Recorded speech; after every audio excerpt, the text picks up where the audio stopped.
Hi, and welcome back to the final keynote plenary speaker for this evening, this afternoon. We have a couple announcements to make before we proceed. First of all, tomorrow morning, we're going to have a very special performance starting at 9 o'clock. There will be a very unique performance by our good friends in the ELT, Jeremy Harmer, and his musical partner, the accomplished violinist and conductor, Steve Bingham.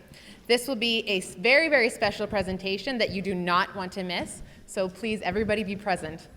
Okay, and something else that you don't want to miss is free stuff. For teachers, we like free stuff. The raffle is going to take place tomorrow just before the closing performance. It is generously sponsored by English Central. And what is up for grabs?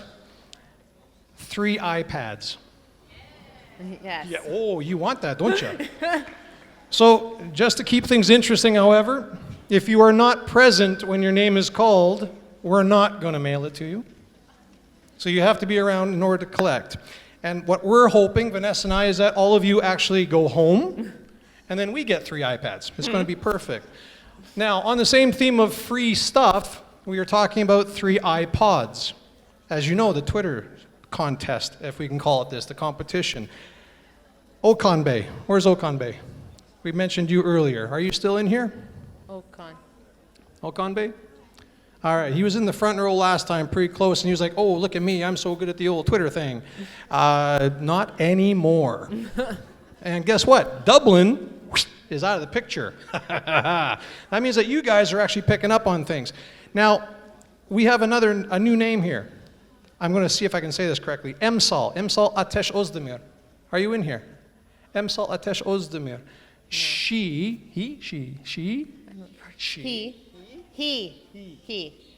I'm getting both right now. He. All right. Right now, that's the leading name on the Twitter feed. So keep in mind, 3 iPods are up for grab on this. Now, here's a challenge for you, though. You can see the live feed happening on the side. Here's a challenge. As the plenary session unfolds, act a little bit like a reporter, because what we do have, especially online, are a lot of people who are watching the live Twitter feed, and they're watching what you're pulling out as far as the most important information, the most important details, the details that grab you.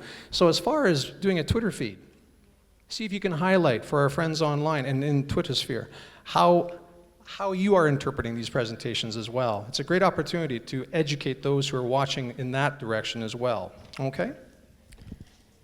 And just for this evening's social event that is going to take place on the European side, those of you who are coming, we are going to be meeting outside this building at 6:15. The buses will be here, and they will take us, and we'll depart all together. So if you are staying on campus, you have time to go back and get changed into something more comfortable if you wish. So 6:15 outside this building. All right, without further delay, we'd like to introduce our final plenary speaker of the day. It's been a very big day, a great day. So we're going to end it with a bang here. We're going to invite our next speaker up. Many of us here today know Ms. Zeynep Urkun from her present post as assessment coordinator at Sabancı University. And then again, some of us have also encountered her in her present position as executive secretary for IETFL's coordinating committee, or as the past coordinator and present event coordinator for IETFL's Testing, Evaluation, and Assessment Special Interest Group since 2006. She's been deeply committed to the idea and best practices of assessment models and approaches in language teaching for over 2 decades now. Her handprint is evident around us, especially running deep within our local academic community, and having been a key member of teams that literally rewrote English proficiency tests at Bilkent, Boğaziçi, and presently Sabancı universities. Now, if these challenges weren't enough, as of late, she's also happily taken on the CEFR and its impact on the field of language assessment. She's a leader in the effort to examine ways in which the principles of that framework can be balanced against actual testing practices in the field in our classrooms. Language examinations, their preparation, their purpose, measures, production, administration. These are all challenges that most of us would never want to wrestle with on a daily basis, but this is, in not so many words, pretty much her expertise. In an educational landscape where quality assessment resources are difficult to find, she provides invaluable insight through her many training seminars and guidance. She's an exceptional individual, a guide for us all through this rocky and uncertain territory of language assessment. Today, we would like to welcome a speaker to our stage who will encourage our efforts to provide fair and effective assessment of our students' language achievements. Her talk today entitled Assessment, A Matter of Perception. Ladies and gentlemen, may we present Ms. Zeynep Urkun.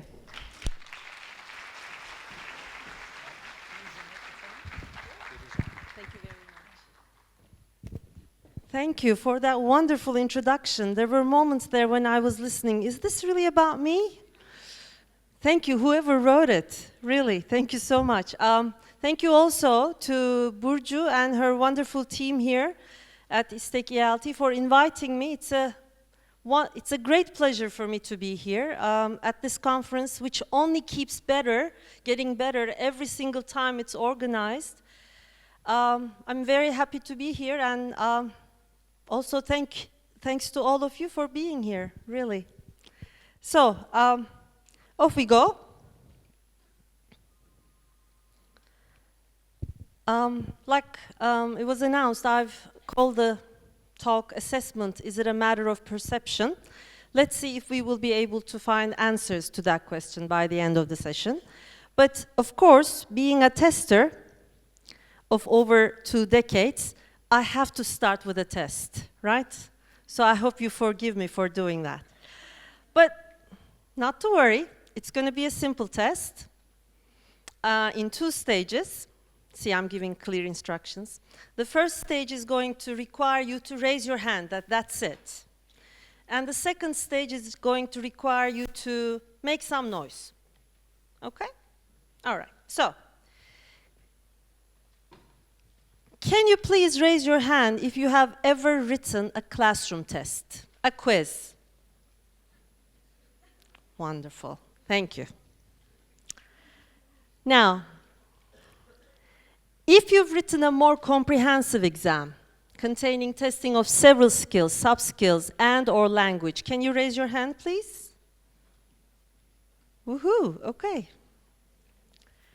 And finally, can you please raise your hand if you have ever worked, or if you're still working, as part of a testing unit, and if that is the main part of your job? Can you raise your hand? Okay, wonderful. Okay, yeah, lonely souls out there, including myself. So now, the second stage of the test. My wonderful audience, can you all please repeat after me for all those who have ever written a classroom test? Yay! Good, okay. And now, for those who've written a more comprehensive exam, please repeat after me. Oh yeah! Oh, yeah. Very good. And for those of us who have worked and are still working as part of a testing unit, please repeat after me. Ooh. Yes, excellent. Okay. Yes, it's a little bit lonely in the world of testing unit there, but those of you will agree with me, I guess. So that was the test. That was easy, right? Yeah, easy peasy. Okay. Now, from here, I'd like to move on to your perception of assessment. And I'm going to move on to something else from here, hopefully. So, when you think of the word assessment, when you hear the word assessment, what is the first thing that comes to your mind? Okay. Yes. Okay.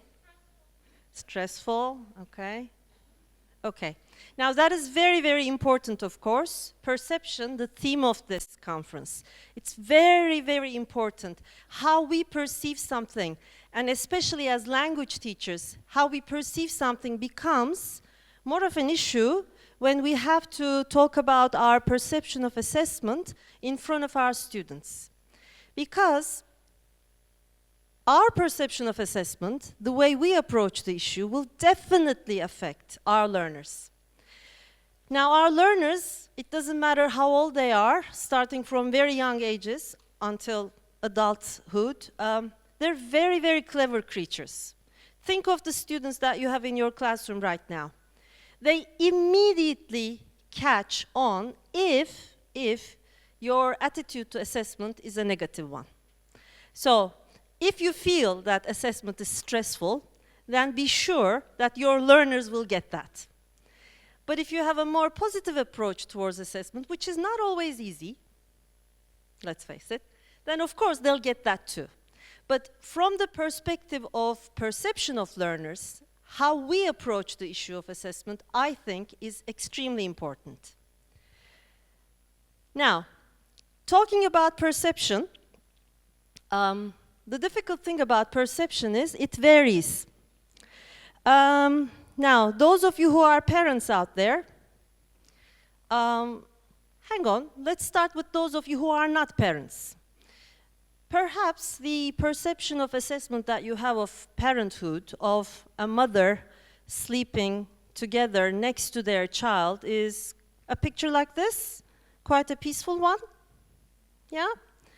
But those of you who are parents will probably think about this as the reality. That would be their perception. So the issue with perception is it varies. It depends. As with all things in assessment, it depends on a variety of factors. But there is one reality that we all need to face today, I think, and from that, from the previous one, I'd like to move on to that now. And that reality is this: that schools today are the product of an expired age, standardized curricula, outdated pedagogy. Cookie-cutter assessments are relics of an earlier time. This is not a perception. This is a reality. A messy reality, maybe, like the previous picture, but it is the reality. And so, what we need today, in reality, is a curriculum of big questions. We need examinations where children can talk, where children can share, they use the internet, and we need new peer assessment systems. Any idea who said this? Exactly. Yes, Sugata Mitra. And, I mean, who doesn't agree with this, right? Okay. Here's another reality that we as language teachers need to live with. In terms of production of tests, this is what Bailey, Noonan, and Curtis said. They said, by the time we graduate as teachers, we've taken thousands of tests, but only actually written 2 or 3. So, think of yourself as a student, starting from very young ages. How many tests have you taken? Okay, too many. And when you started to train to become a teacher, you continued taking tests? Yes. But during the time you trained to become a language teacher, how many tests did you actually write? Because the reality is, when we're receiving our initial training, we receive a lot of incredibly good input into several types of methodology. We receive input into how to act in the classroom, classroom management strategies. We receive training, we get observed, don't we? And then we get feedback from being observed and so on. But did you actually receive proper exam writing training? Okay, most people don't. Most teacher training courses, classes, even 4-year degree programs still offer very little assessment training. And majority of that assessment training, in my experience, is theoretical, hardly ever practical. The practical implications of what it takes to produce a test, what are the stages, what are the post-production stages, how do you analyze a test, and so on, really gets left out. And it's an unfortunate fact. Another unfortunate fact is, if you check your program, I'm the only one flying solo and talking about assessment. Have you noticed there isn't a single session on assessment? Isn't that a big question mark for you? For me it is. And from my perspective, one of the main reasons for this is because of this particular lack of training. Most of us, and remember the ooh people at the end, probably learned the job of writing a test on the job because you had to. Am I right? Okay. So that's a major issue. That's a major reality, I think. So, of course, then comes the next question. Should teachers be involved in testing and assessment? Absolutely. Absolutely. I cannot think of a world in which this doesn't take place. Personally, I believe involvement in assessment is every teacher's responsibility, because if we as teachers cannot master the basic principles of how to write a sound test to test our learners, then how are we ever going to make the reality that we talked about a reality? How are we going to change the curriculum? How are we going to change the assessment systems if we don't know about it enough? Yeah? So, here's your homework on top of a million other things you need to do. We need to become better assessors, better informed in assessment. So, talking about that, I'm going to give you this definition right now. Assessment meaning the evaluation of a student's achievement on a course. So here's assessment 101. Of course, there's formative assessment and then there's summative assessment. I'm going to go over this really quickly because you know this. Formative assessment is what we mean by the type of assessment that takes place during the learning process. And formative assessment provides important information to teachers and to learners so that learning can be improved and teaching can be improved. Whereas summative assessment, well, as the name suggests, that takes place at the end of the learning process, and it provides information to make judgments, pass or fail decisions, yeah, more high stakes.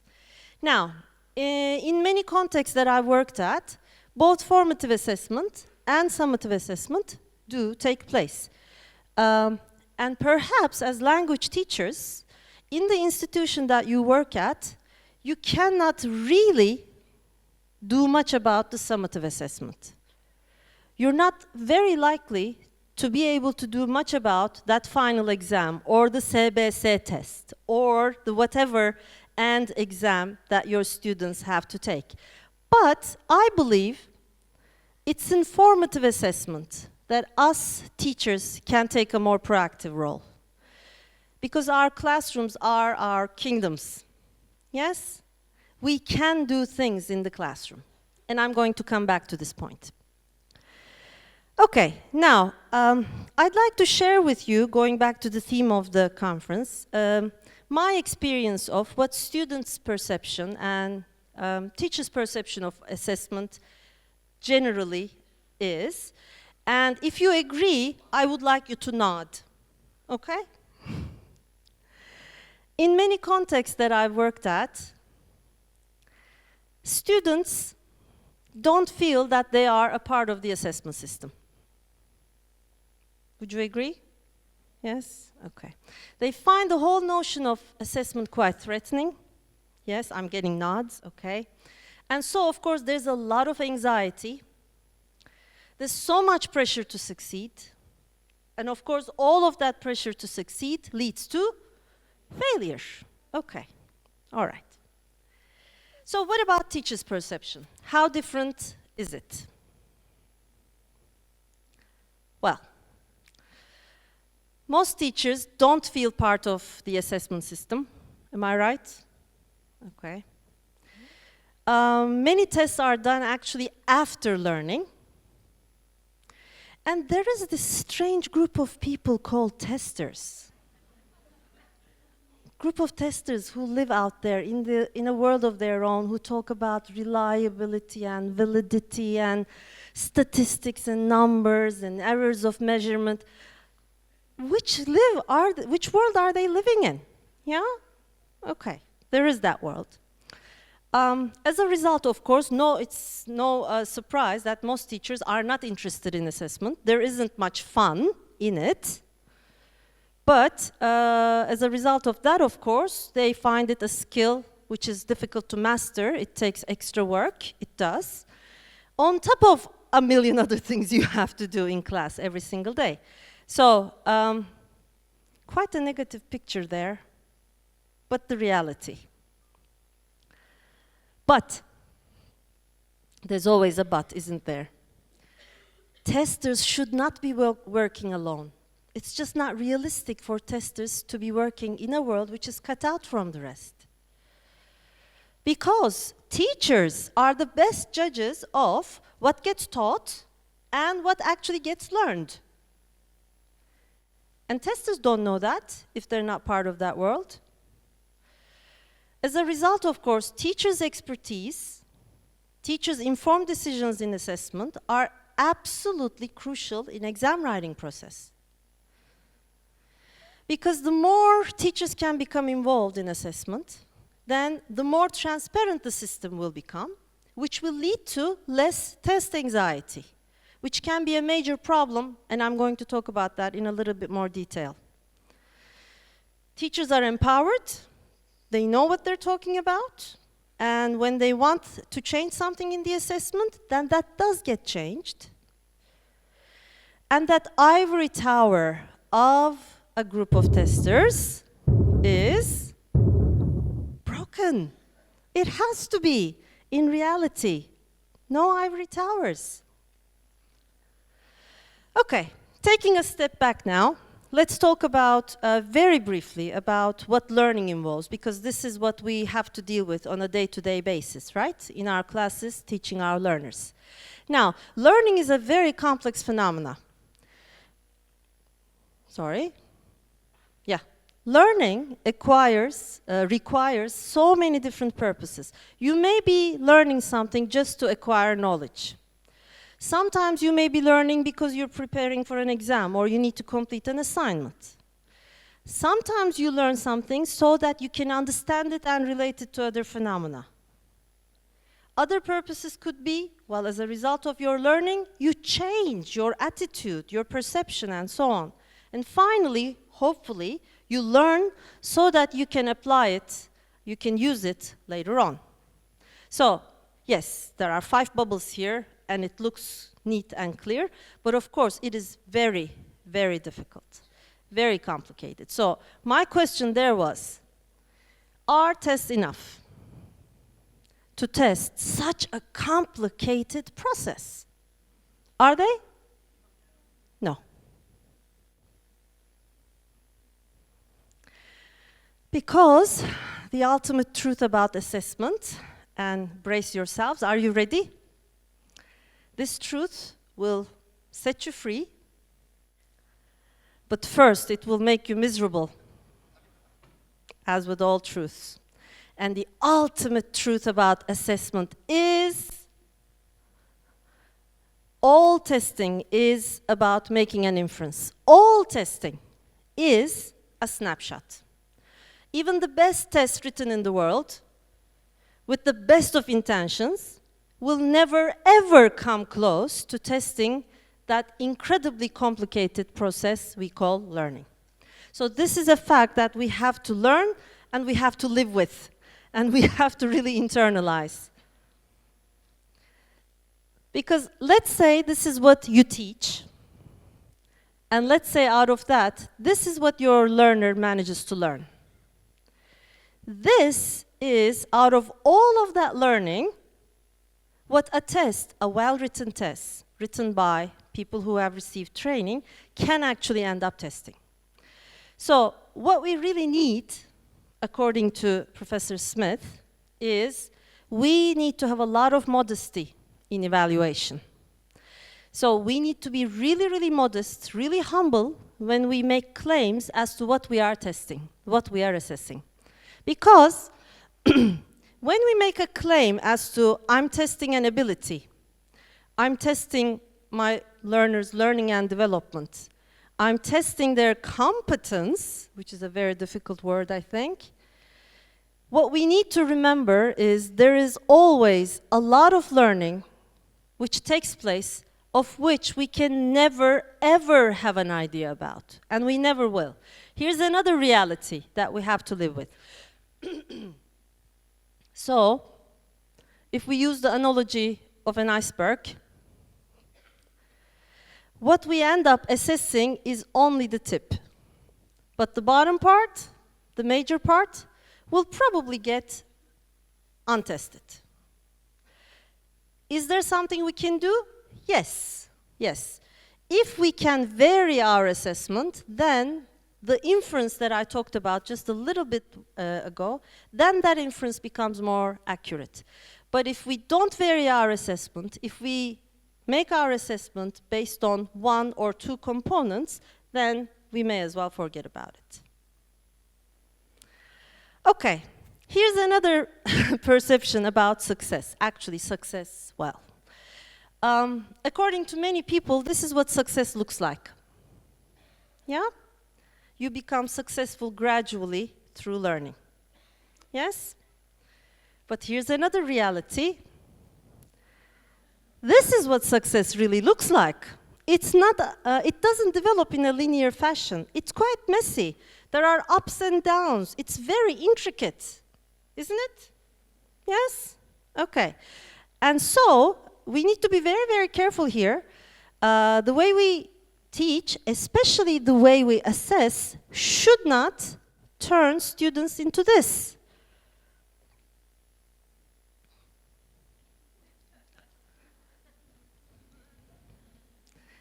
This is not what we want, is it?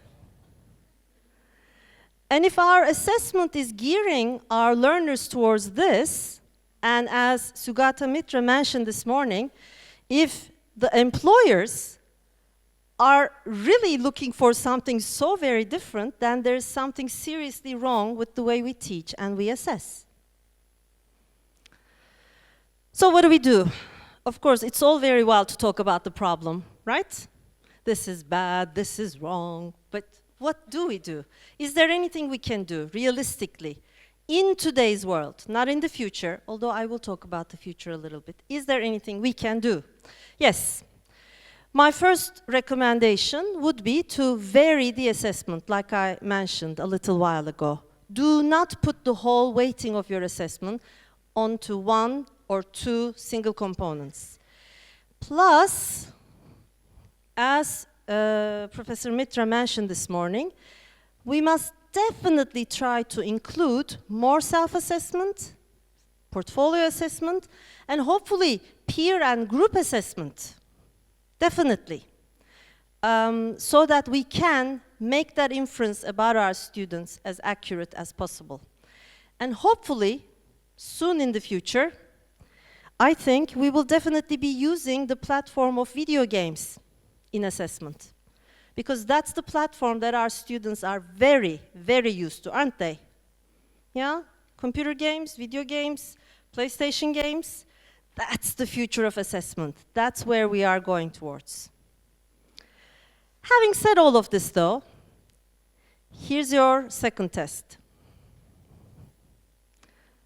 Is it possible to use alternative assessment and give up tests altogether? Can you please spend a minute talking to your partner? Can we really get away in a world without tests? Can we actually get away with it? Is it possible? 1 minute, very quickly. Talk to your partner, please.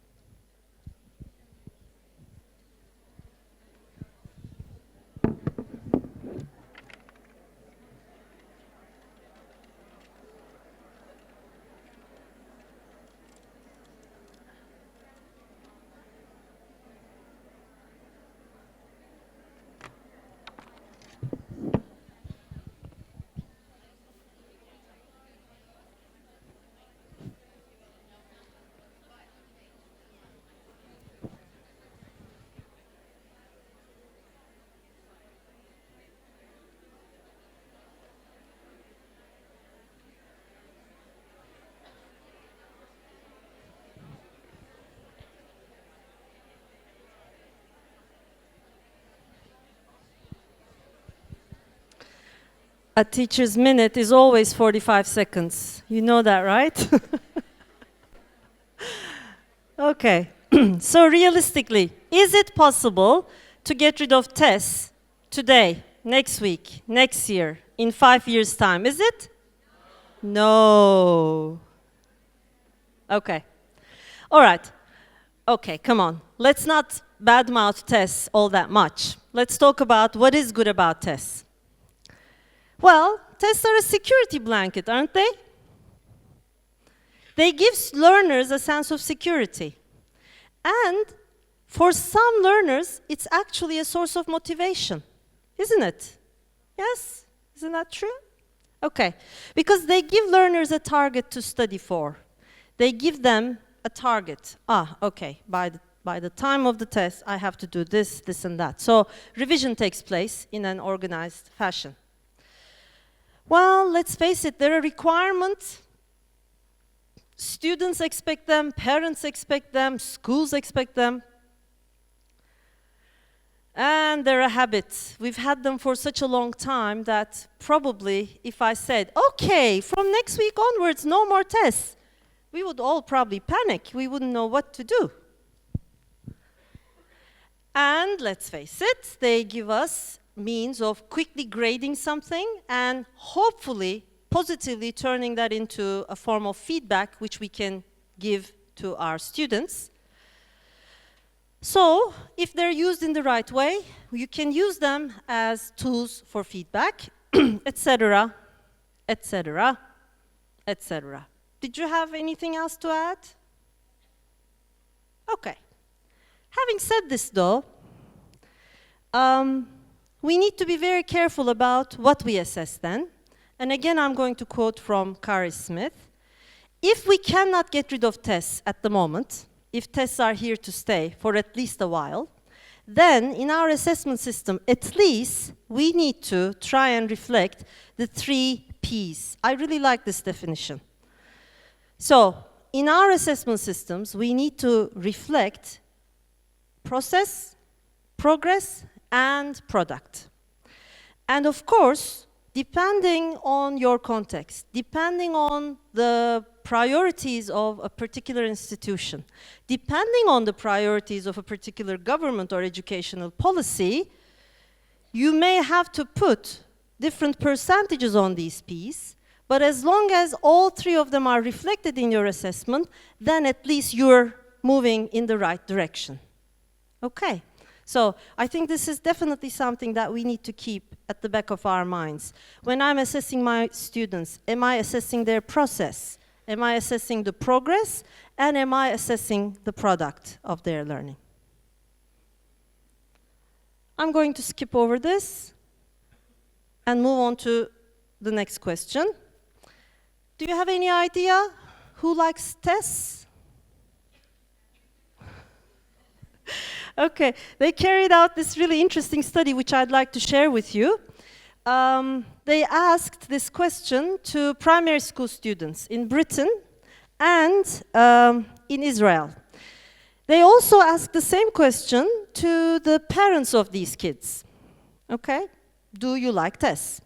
At the same time, they also asked the parents what their occupations were. And so they cross-referenced against the responses and the jobs. As a result, this is what they found. Professional athletes, actors, apart from teachers. Teachers love taking tests. And athletes and Oh, I'm so sorry. I thought I turned it off. Oh, I have to take this.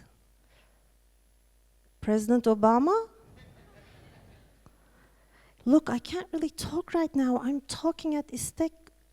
You're watching. You're not tweeting. What do you want me to? You like tests too. Okay, I'll tell them. Okay, bye now. I have to go. Okay, thank you. I'm so sorry about that. Okay, apparently he likes tests too. Which category would he be in? Actors, yes. Okay. All right. What about the learners, though? The same study. I'm going to share with you the percentages. You probably have an idea, but here are the percentages. Surprising? No. Okay. Yeah, well, they call them standardized tests because being terrified to take them is the standard. Is this what we want to create with our tests? No, we don't. But there's also this issue of exam anxiety that we need to know about and we need to think about. So I'd like to talk a little bit about what exam anxiety really is and what we can do about it, hopefully. Well, according to the same study, 25 to 30% of the learner population suffers from it. Up to 20% really, really suffer from it. And that's not low, is it?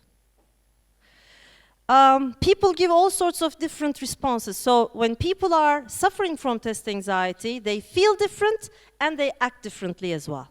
So you can tell in their behavior. They found that test anxiety shows no gender differences. Girls and boys suffer from it in the same way, but low socioeconomic groups and minority groups suffer from it more. Another finding of the research was it increases with school age, but it decreases in college because there are fewer tests and there are other forms of assessment, projects, essays, take-home exams, and so on. So probably gets a little bit less during college. Unfortunately, though, it's a stable personality trait. If you have it for life. It does not go away. You cannot get rid of it. So if this is such a huge problem, can we do something as classroom teachers with the formative assessments that we are responsible for preparing? Yes, we can. One of the main things we can do is to involve our learners in test design wherever, whenever possible. Do get your students to write exam questions for you. Share the exam questions with the learners, and then tell them that 5 of those questions will be in the exam. Give them 1 point, but still make them part of the exam writing process. A very, very valuable experience which reduces test anxiety. And vary the assessment, of course, that definitely reduces it, because they know that one exam does not mean 65% of their grade. Yes? Familiarize them with test content and be transparent. Tell them what's going to be on the exam. Tell them how much you are going to expect them to produce. And share with them the writing criteria, the speaking criteria, whatever rubrics that you use. That will decrease test anxiety. Allowing sufficient time, creating a calm and relaxed atmosphere, allowing for preparation. These are all simple things which I'm sure most of us do. Next one, perhaps not all of us do. Start with an easy item. Just sacrifice 1 question and don't care. It's not important if 99% of the students can manage to answer that question. What's the harm in that? Yeah, starting with an easy one makes them feel better throughout the rest of the test. And always remind them, of course, and I'm sure we do that, that no test ever closes doors. But let's not be all that negative about testing. Testing has come a long way, and you are aware of this. Testing has become more humanistic. In many institutions now, assessment does not rely on one single test. It includes portfolio of written work, process writing, oral performances. Am I right? Are you using those? Yes? Okay. And of course, learners can be assessed in their daily activities of communication. You can use peer assessment, role plays, group discussions, so the actual activities that learners use in the classroom as part of their assessment. You can ask them to carry out projects outside the classroom and make those part of the assessment. All of these show us that testing really has evolved. And of course, the ultimate result is to ask learners to assess themselves. Yes, it takes learner training, but it's doable, it's possible. Hopefully, some of you are doing it as well. So, the good classroom test. What should it look like? In reality, what can we do? as classroom teachers. Here are a few tips. Make sure that the test reflects the level and the expectations of your learners. Very, very important. Make sure that your test focuses on what's important and you test what you taught. This is easier said than done because as classroom teachers, we spend so much time teaching all sorts of wonderful things in class, and then we have the tendency to include all of that in a test. It doesn't work like that. We have to be selective, yes? So do select what is important. Please remember, we cannot test everything. Design them from easy to more difficult. Offer a choice. I see this more and more with tests in Turkey, and I'm very happy about it. Yes, giving them 3 choices to write about may decrease grading reliability, but it's wonderful in terms of increasing learner validity because you would be reflecting more of what was done in class. So give them 5 questions, ask them to answer only 3. Yes? Also helps with test anxiety. We are very good material preparers, but when it comes to tests, somehow the tests generally look like a material, whereas the test has to look like a test. What does that mean? Well, leave enough space, make sure that the test has clear rubrics, make sure that it has clear indication of how much each question is worth, and how many points each section is worth, and so on. Make sure the test looks like a test, even if it's a simple classroom quiz. Always familiarize your learners about the assessment criteria. Always share with them information about how they will be graded. It will help them and it will reduce test anxiety. Always grab a colleague. Never, never be sure about a test until you have given it to a colleague. Because when you write a test, and those of you who have done it will agree with me, I guess, you become so immersed in it that you become blind to some of the issues in it. Whereas if you grab at least one colleague and have it proofread by at least one other person, then, of course, you come up with certain issues. And never, ever print a test before you have written the answer key. Never, ever write the answer key after the test has been printed or administered. Loads of problems. Whenever possible, of course, and if it's a high-stakes test, it has to be piloted with a group of students which is as similar to your target population as possible, but this is not always possible, I know. Whenever possible, though, even if it's a simple classroom test, analyze the results. A simple tally of how many students answered the question correctly. And then, if you find that a student has not been answered by a majority of the questions of the students, majority being if less than 10% answered your question, then do question the question and consider canceling it. And hopefully, always try to use the test in order to provide feedback. Take the test to class, go over it, and make sure students clearly understand why they didn't get an answer or what was good about the answer that they gave. Okay, the last one. Hopefully, make sure the test gets written by someone who has received training in test production. This is what we can do today. What about the good tests of the future? This is where I'm going to read the coffee cup of assessment. It's not because I'm excellent at it. In fact, I'm horrible at it. People show me stuff in it. See, do you see the bird? I look at it and I'm like, what bird? But I'll do my best. So, future of assessment will definitely use digital assessment tools to capture what currently doesn't get tested. I know this is being done by some institutions. I know there are examples of tests that are administered on a digital platform. But in my experience, most of those tests are one version of paper and pen tests transferred into the digital platform. Well, it's not going to work like that. We have to be a lot more creative with the task types that we create. But in order to cater for the learners of today and to guide them towards the future, we definitely need to move more into using digital assessment tools and create better tasks, which currently do not exist.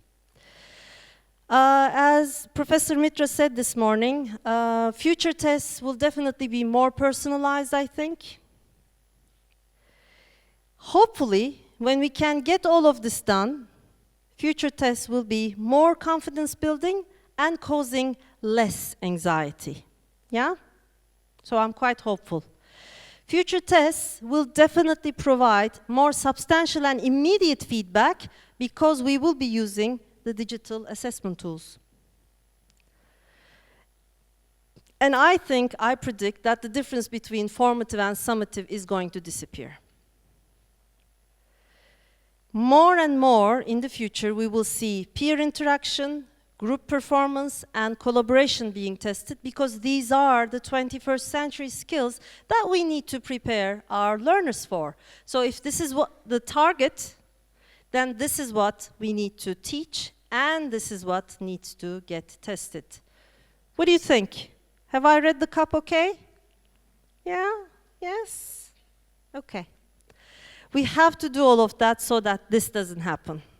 So that we don't treat everybody in the same way. So that we don't expect students from all walks of life to climb the same tree.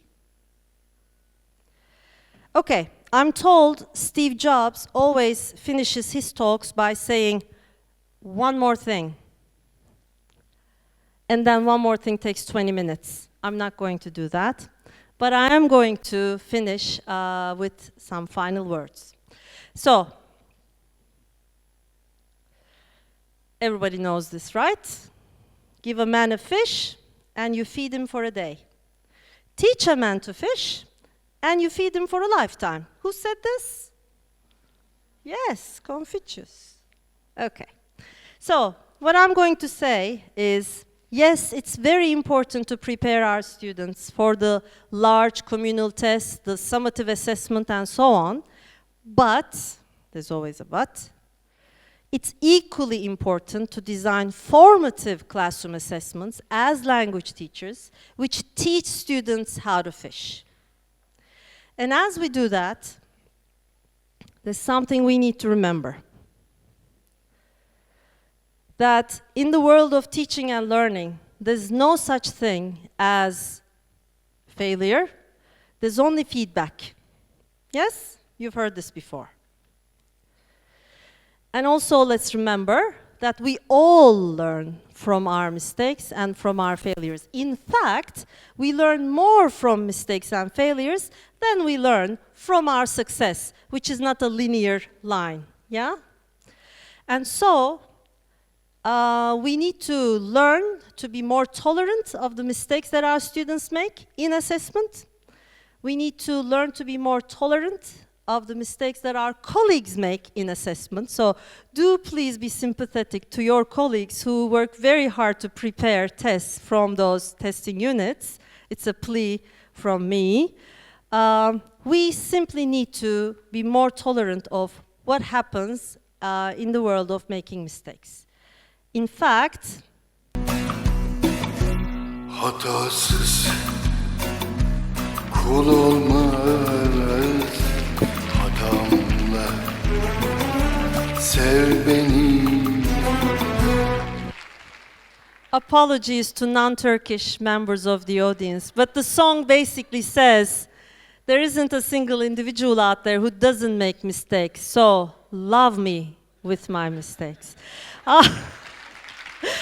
I really hope you enjoyed the talk and loved me with some mistakes that I made. Thank you. Thank you very much.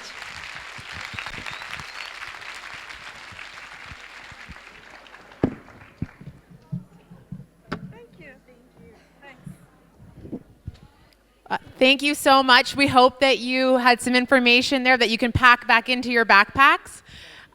If you are joining us this evening, please meet us downstairs at 6:15 for the social event. If not, we will see you tomorrow morning, bright and early, 9 o'clock, for the amazing performance by Jeremy Harmer and Steve Bingham. Thank you so much and have a great evening.